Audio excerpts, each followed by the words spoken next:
Buenos días, continuando con el segundo momento, segundo lapso del periodo académico, vamos a dar inicio entonces a lo que es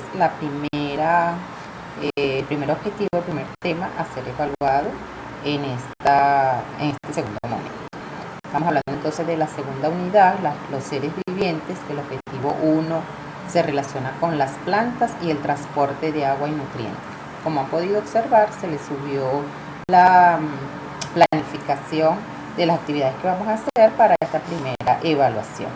Allí podrán encontrarse el contenido, el tipo de estrategia y las actividades que van a realizar. Es importante que consideren que vamos a tener dos tipos de actividades a realizar. Una vez que vean los videos, deben contestar el cuestionario que está asignado. Hay también un experimento que hay que hacer. Les agradezco que, como estamos hablando de la siembra de una planta, hay que iniciarla lo antes posible para que en el transcurso de estas 3 a 4 semanas puedan observar lo que se les solicita de acuerdo al procedimiento que va a ser evaluado. Esto es importante que lo tomen en consideración, ya que el proceso de evaluación se hará en la 4ª semana. Que tengan lindo día. Las plantas y el transporte de agua y nutrientes. Objetivo número 1. Como todos sabemos, los seres vivientes, es decir, las plantas, los animales, incluyendo al hombre, necesitan nutrirse para realizar sus funciones. Eso requiere que ellos se alimenten y en la mayoría de los casos utilicen el oxígeno, que es un elemento esencial para los organismos. Las plantas van a fabricar sus propios alimentos a partir de sustancias como el dióxido de carbono, el agua y las sales minerales.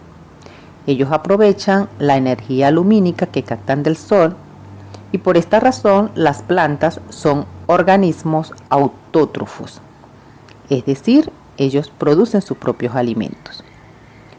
Los animales, en cambio, son heterótrofos, ya que ellos no fabrican sus alimentos, sino que los toman del medio ambiente. Las plantas están formadas por varias partes: la raíz, el tallo, las hojas, las flores y los frutos. A través de las raíces, las plantas toman del suelo el agua y las sales minerales. Y esta mezcla, esta mezcla constituye lo que se conoce como la savia bruta, que llegan a las hojas mediante los vasos conductores. En las hojas, el agua de la savia bruta es utilizada para la elaboración de carbohidratos. Los alimentos lubricados constituyen la savia elaborada y circula desde las hojas hacia las demás partes de la planta. Los vasoconductores de las plantas son dos: el xilema, que está formado por un tipo de tejido conductor conocido como los vasos leñosos, y se encargan de conducir la savia bruta desde las raíces hasta las hojas. El otro vasoconductor es el floema o floema, formado por un tipo de tejido conocido como vasos liberáneos, y estos transportan la savia elaborada por las hojas hacia todas las partes del vegetal. Dentro de las búsquedas que deben realizar, de acuerdo al cuestionario que se les presenta, deben determinar cuál es la estructura y la función de cada una de las partes de la planta, es decir, la estructura y función de la raíz, del tallo, de las hojas, de los frutos y de las flores. Sin embargo, específicamente es importante que nos centremos en la raíz, el tallo y hojas. Asimismo, deben considerar cuáles son los mecanismos que van a facilitar el transporte tanto de nutrientes y de otros elementos.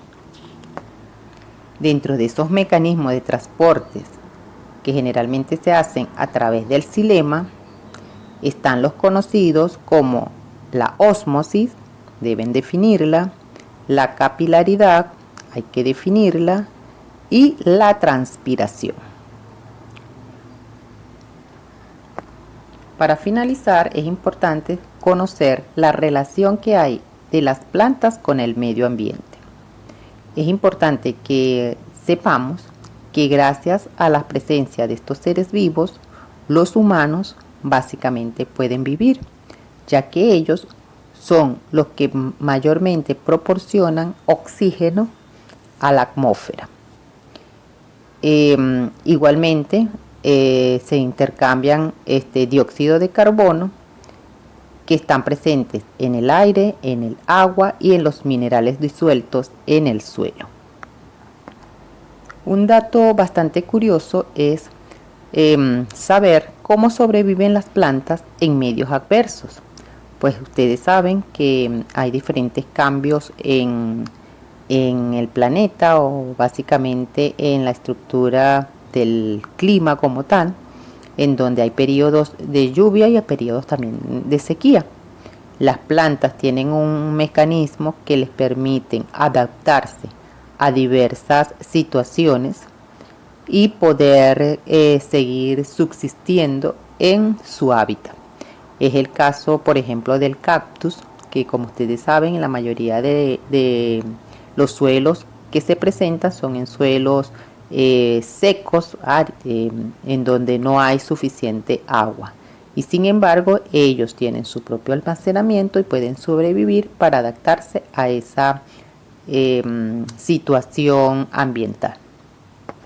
También es importante que sepamos que las plantas han contribuido de manera vertiginosa y muy importante en la farmacéutica, ya que la mayoría de los medicamentos se extraen básicamente de las plantas.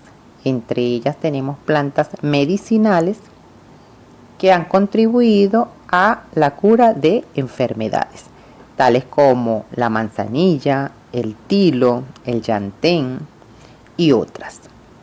Esta información pueden complementarla en sus búsquedas a través de la investigación y la elaboración del cuestionario. Buenas tardes.